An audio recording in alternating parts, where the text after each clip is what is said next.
Hey guys, and welcome back to another benchmarking video. This week, we'll be talking about the IDEF Zero and our method for completing this week's challenge.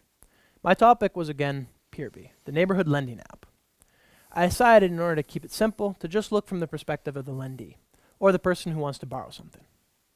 So first, what I did was I listed out the steps that needed to be taken in order to complete their first transaction. This helped me get an idea of what I would need to map. Next, I plotted these into the IDEF Zero with all the control information and mechanisms involved. The most important step for me is looking for the possible pain points or bottlenecks in the service. In my example, I found that because the service was free, there were some issues with accountability. Lenders didn't ask for money for their item, so there was no way to know if their offers were real. And the responsibility of the lendee was assumed, so that if the item was broken while being borrowed, there was no repercussion.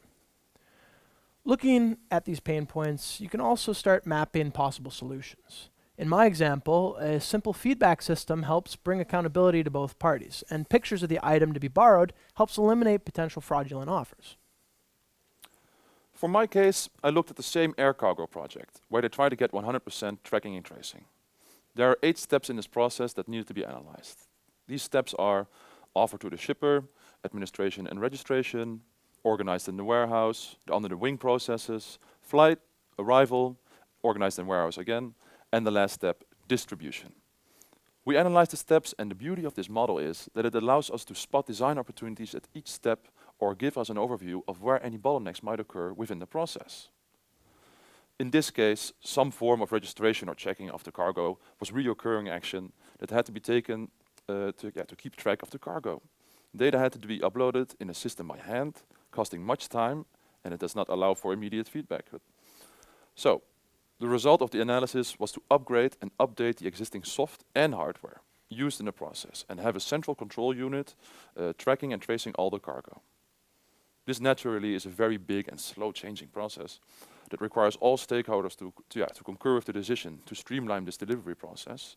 But using the IDEF Zero model, it allows designers to communicate the opportunities by creating this overview. Again, some final tips. If you're having trouble with your IDEF Zero, try first listing out the steps. Also, keep in mind, a small map won't provide any insights, but one that is too complex will be hard to read. Also try and look for gaps in the service. Finding unmet needs is a great way to start building innovative solutions. As always, if you have further questions, feel free to ask them in the forum.